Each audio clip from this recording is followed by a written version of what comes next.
You ask Tiger to calculate. This deals with finding the midpoint between 2 points. The midpoint between the 2 points is 1.5, 1. Let's solve it step by step. Plot the 2 points and calculate the midpoint using the formula. The coordinates of point 1 are, x1 equals 4, y1 equals 6. The coordinates of point 2 are, x2 equals -1, y2 equals -4. PM represents the midpoint of the 2 points.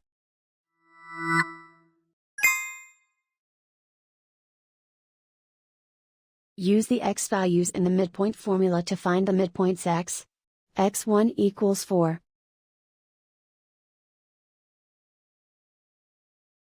x2 equals -1.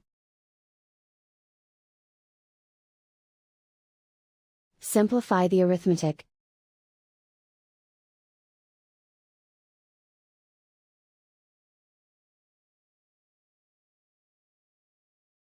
Use the y values in the midpoint formula to find the midpoints y.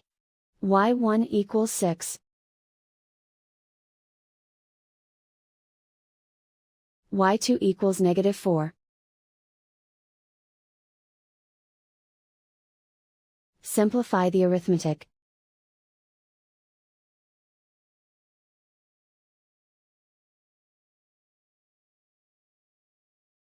And so, the midpoint is 1.5, 1.